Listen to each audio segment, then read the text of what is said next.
Hi everyone, this is Cooking with Kurt. Today, my husband Donald and I are going to show you how to make Ube Macarons. These are light and delicate almond meringue cookies filled with an Ube French Buttercream. This recipe was requested by a lot of you. We hope you like this video. To start, we're going to make the almond meringue cookies. Take 3 eggs and separate the yolks and whites into 2 separate bowls. Cover the egg yolks with plastic wrap, but do not cover the egg whites. Let them rest at room temperature for about 2 to 3 hours, allowing them to come to room temperature. This will also dehydrate the egg whites a bit, which is helpful for making macaron batter. Prep a large mixing bowl with a sieve on top. We're going to measure out 1.5 cups of almond flour and 1 cup of powdered sugar, but for this recipe, we have to make sure that they're not packed when measuring. Lay out a piece of parchment paper on the counter and put your measuring cups on it. This is a 1 cup measure and a 1/2 cup measure. Loosely transfer out your almond flour into the measuring cups without packing it in at all. Then, level it with a straight edge. Place this almond flour into the sieve. If you're using a weighing scale, you should get approximately 140 grams of almond flour. Then you can use the parchment paper to place the excess almond flour back into the bag. Measure 1 cup of powdered sugar in the same way, just loosely transferring it into 1 cup measure, level with a straight edge, and add it to the sieve. If you're using a weighing scale, you should get approximately 120 grams of powdered sugar. Again, you can use the parchment paper to return the excess powdered sugar back into the bag. Once the almond flour and powdered sugar are in the sieve on top of a large mixing bowl, sift them in. Pinch large clumps to break them up to pass through the sieve. Press them in as needed. Using another large bowl, sift the almond flour powdered sugar mixture through the sieve once more. Break up any large clumps with your fingers, helping to press it through the sieve. Do this once more back into the first bowl so that the almond flour and powdered sugar mixture has been sifted a total of 3 times. This ensures that there are no clumps in the dry ingredients. Next, take the bowl of your stand mixer and add in the 3 room temperature dehydrated egg whites, 1/4 teaspoon salt, 1/4 teaspoon cream of tartar, and 3 tablespoons of granulated sugar. Whisk them together till they are combined. Set up a double boiler over medium-low heat and heat the egg white mixture on this double boiler while continuing to whisk till the sugar is dissolved. Use a thermometer to monitor the temperature and continue heating and whisking until the egg white mixture reaches 160 degrees Fahrenheit. As soon as it reaches 160 degrees Fahrenheit, take the bowl off the water bath. If you've watched some of our other videos, you'll know this is the same procedure as creating Swiss meringue buttercream. That's right. Heating up the egg whites like this helps to stabilize them so that the macaron batter is a lot more forgiving later on. And macarons are notorious for being very finicky, so stabilizing the egg whites as much as possible is very helpful.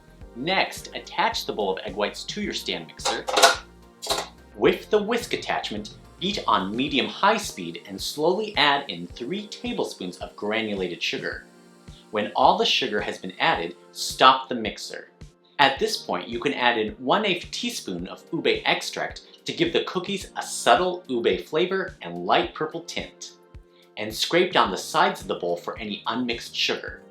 Continue beating this meringue on high speed until you see stiff, glossy peaks. Stop the mixer and detach the mixing bowl from the stand mixer. The next step is to fold in the dry ingredients we prepared earlier. Fold in the sifted almond flour powdered sugar mixture into the meringue, 1/3 at a time. When the dry ingredients are fully incorporated into the meringue, continue folding, making sure you scrape the bottom and the sides thoroughly with every stroke of the spatula while folding. At this point, the batter should be more stiff, and we are now slowly knocking out air from the meringue, making it more runny, to obtain the ideal consistency for macarons. Frequently test the batter's consistency by doing a ribbon test. The goal is to create a consistency where the batter looks thick but flows from the spatula to create a ribbon shape or a number 8 shape without breaking the batter. If the batter breaks when making the ribbon shape, it means the batter is still too stiff. Continue folding and try again. As soon as your batter reaches this consistency, as in you can make the ribbon shape without breaking the batter, stop folding immediately. This is the most important part of making macarons that have the right outer texture, rise, and consistency inside the cookie. When folding the batter, err on the side of caution. It's better to end up with batter that's a little stiff than with batter that's too runny, because additional air will get knocked out when transferring the batter into the piping bag and during piping. That's right, if you've overfolded or the batter is too runny, the macarons won't rise and will end up being flat. And we speak from experience. Next, take a large sheet pan that's 13 by 18 inches and fit it with parchment paper. Use a little of the meringue mixture to dab on the 4 corners of the pan. This will hold the parchment paper in place. Fit a pastry bag fitted with a medium round tip. I'm using a number 2A tip. Spoon the batter into the piping bag. Keeping the piping bag perpendicular to the sheet pan at all times, pipe out small round blobs of meringue onto the parchment paper by squeezing the bag, about 1 tablespoon's worth of batter. When you've squeezed the amount you want, stop squeezing, then lift the tip with a circular motion, maintaining the perpendicular positioning. Pipe out all of the batter onto the parchment paper lined sheet pan. This batter should make about 30 cookies, depending on how big you pipe the circles, and I'm piping 6 cookies per row in 5 rows. This will make 15 macarons. Now, some people like making circles as a guide before piping these cookies, but I find it more helpful to just eyeball about the same volume of batter per cookie. Because the batter does spread a bit, the circular guides are less helpful. Now, being careful that the parchment paper doesn't slip off the sheet pan, gently tap the sheet pan onto the counter several times to help release any air bubbles from the batter. Use a toothpick to pop any air bubbles at the surfaces that haven't popped. Let the formed discs of batter rest at room temperature for about 30 minutes to 1 hour. The discs should lose their shine as a skin forms on the surface. The cookies are ready when the surfaces feel dry to the touch and your fingertips don't pick up batter after touching them. Place an oven rack in the middle position and preheat your oven to 300 degrees Fahrenheit. We're going to bake the cookies for 8 minutes. Then rotate the tray and continue baking for another 8 minutes. For a total baking time of 16 minutes or until the tops of the cookies no longer look wobbly. The top surface should look smooth, while the outer circumference of the cookies should have a textured ring after baking. Let the cookies cool in the pans, sitting on a metal rack till they come to room temperature. While waiting for the cookies to cool, we're going to work on the filling. Now you can use whatever filling you like to fill your macarons, but we are going to make an Ube French Buttercream using the 3 leftover egg yolks. First, take 12 tablespoons of unsalted butter, which is 1½ sticks, and slice them into 1-inch cubes. Let them come to room temperature. Place the 3 leftover egg yolks from the macaron cookies into the bowl of your stand mixer. With the whisk attachment, whip on high speed for about 8 minutes until thick and lemon yellow in color. Stop the mixer. In a small heavy-bottom saucepan, add in 1/3 cup of granulated sugar and 1/4 cup of water. Set over medium heat till the sugar dissolves.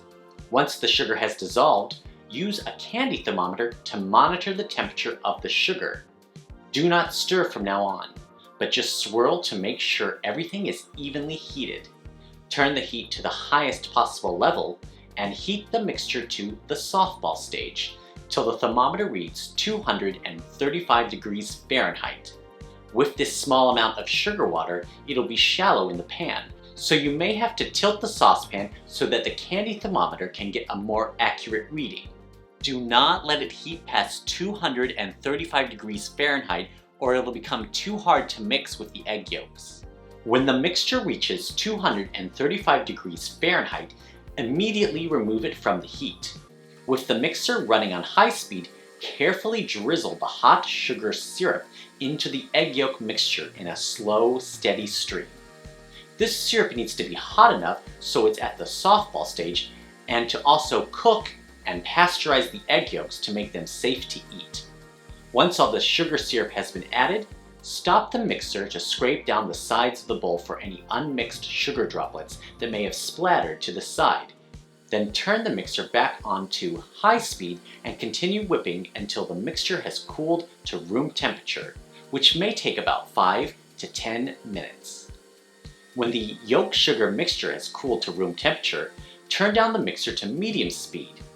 Add the 12 tablespoons of softened, room temperature butter, 1 cube at a time, allowing each piece of butter to be incorporated before adding the next. Once all the butter has been added, stop the mixer. Add in 1 teaspoon ube extract and 1/4 teaspoon of salt. Scrape down the sides as needed. Continue to beat on high until the buttercream is silky and smooth. Another 2 minutes. By now the macarons should have cooled to room temperature.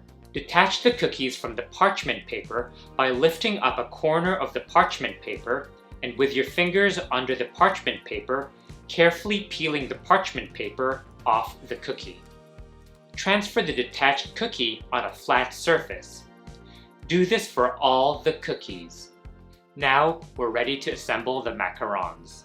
Attach an open star tip, I use a number 21 tip, to a clean piping bag and fill the piping bag with the Ube Buttercream. Pipe the Ube Buttercream onto the back of half of the cookies. As you're piping onto one cookie, try to find a second cookie that matches in terms of size and shape and lay it next to the cookie that was piped. This way, your finished macarons will be as even looking as possible. If you don't want the filling to look textured, I'd suggest using a small round tip like a number 12 instead. Once half the cookies have filling piped onto them, use the other matching half of the cookies, which you placed right next to each piped cookie, to form the macaron sandwiches. You can eat these immediately or let them rest in the fridge overnight to mature. This will allow the moisture from the Ube Buttercream to set and soak into the inside of the cookie, creating variation in the texture. The finished macarons will keep in the fridge for up to 1 week. And there it is, Ube Macarons. Almond meringue cookies filled with Ube French Buttercream. Ang sarap!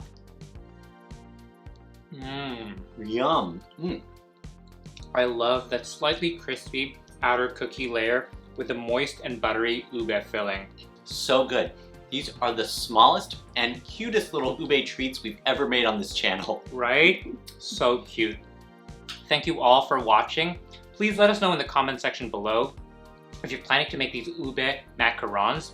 Send us pictures of your creations on Facebook and Instagram. The links are below. And if you like this video, don't forget to give us a thumbs up and subscribe to Cooking with Kurt. Don't forget to click on the bell so you get notified when we post new cooking videos. And for our written recipes, check out cookingwithkurt.com.